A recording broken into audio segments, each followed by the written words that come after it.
मुबारक हो बेगम जान। आपको भी मुबारक हो नवाब साहब, ये लीजिए हमारा बेटा। उल्लुल्लुल्लुल्लुल्लु, माशाअल्लाह। बेगम जान, इस खुशी के मौजू पर आपके चेहरे पर यह शिकन कैसी? नवाब साहब, आज आप हमें बता ही दीजिए कि आपने हमसे पहले 3 और निकाह क्यों किए। बेगम जान, एक रोज हमारी अम्मी जान चूल्हे पर रोटियां सेक रही थी और उनका हाथ जल गया।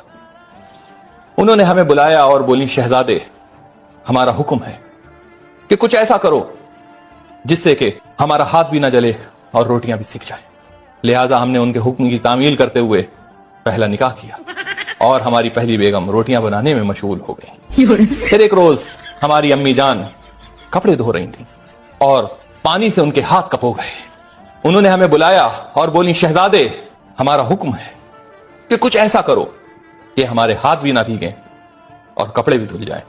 लिहाजा फिर से हमने उनके हुक्म की तामील करते हुए दूसरा निकाह किया और हमारी दूसरी बेगम कपड़े धोने में मशगूल हो गई। फिर एक रोज हमारी अम्मी जान झाड़ू पोछा दे रही थी और अचानक से उनकी कमर में दर्द उठा। उन्होंने हमें बुलाया और बोली, शहजादे, हमारा हुक्म है कि कुछ ऐसा करो कि हमारी कमर में दर्द भी ना हो और झाड़ू पोछा भी हो जाए। लिहाजा हमने फिर से उनके हुक्म की तामील करते हुए तीसरा निकाह किया और हमारी तीसरी बेगम झाड़ू पोछे में मशगूल हो गई। तो नवाब साहब, आपकी अम्मी जान का ऐसा कौन सा काम रह गया था जो आपने हमसे निकाह किया? बेगम जान, हमारी तीनों बेगमों ने इतनी शिद्दत से घर में काम किया कि हमारी अम्मी जान उनसे बेइंतहा मुतासिर हो गई और उनसे बेपनाह मोहब्बत करने लगी। इतनी मोहब्बत कि उन्हें जरा सी भी दर्द और तकलीफ में नहीं देख सकती थी। लिहाजा उन्होंने फिर से हमें बुलाया और बोली, शहजादे, हमारा हुक्म है कि कुछ ऐसा करो कि हमारी तीनों बहुओं को तकलीफ भी ना हो और हमें पोता पोती भी नसीब हो जाए। और हमने उनके हुक्म की तामील करते हुए आपसे निकाह किया। क्या?